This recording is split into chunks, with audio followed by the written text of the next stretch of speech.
Scrying for profits. Channeling stock market revelations, for uncertain times. In our Scrying for Profits revelation, How to Value a Stock, we described our methodology with respect to stock valuation, which we will apply now to Tesla. The $760 billion electric vehicle manufacturer produced nearly 366,000 cars in the third quarter, a 41% increase from the previous three-month stretch that reversed a first-half slump.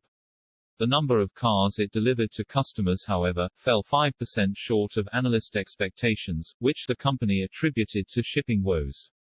The share price tumbled 8% on Monday.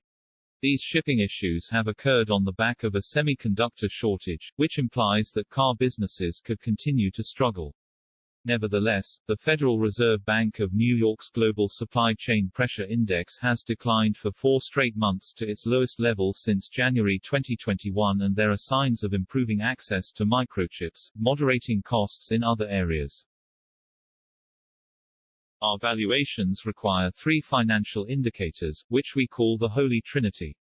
They are book value per share, earnings per share, and annual earnings per share growth estimates for the next 5 years.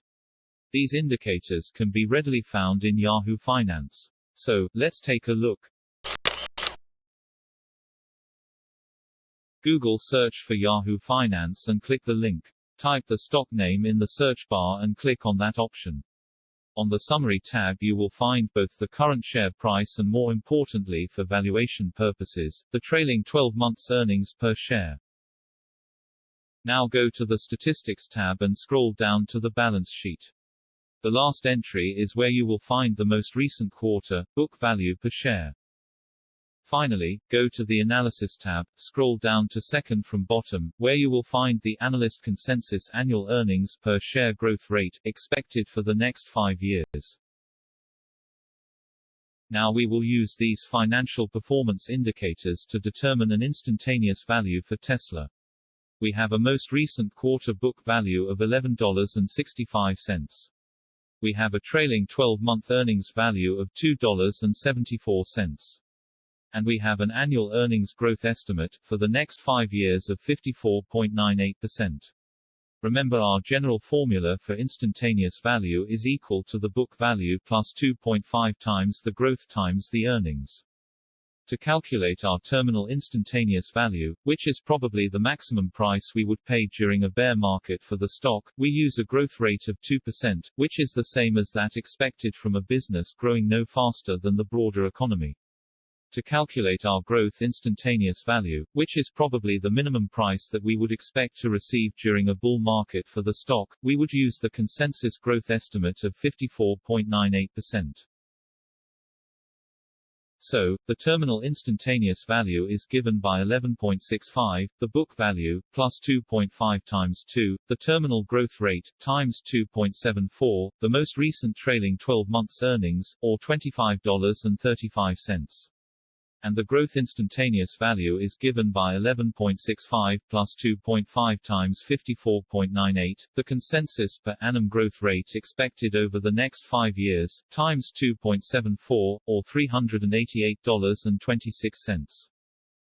At the current time of valuation, the share price is $242.40, which is significantly below the growth value and above the terminal value. A defensive investor would therefore see little value in the stock at these prices, potentially seeing a 90% decline in a bear market. However, a growth investor might potentially see 60% upside in a bull market. Our calculation of instantaneous values holds true only for the data available today and will necessarily and desirably change as quarterly earnings releases are made. Even though a terminal value may appear to be a long way off, we are in a bear market, and if earnings rise, as pricing deteriorates, then a future buying opportunity for defensive investors may present itself. Growth investors will then have missed out on a better buying opportunity, not that they will care too much. Likewise, if the market rallies on improved outlook, defensive investors will have potentially missed out on the chance to invest in a high-growth stock, with expectation of high returns at the growth value. Although they too will probably not care that much. Our current rating for Tesla is a hold with a fair value of $206.81.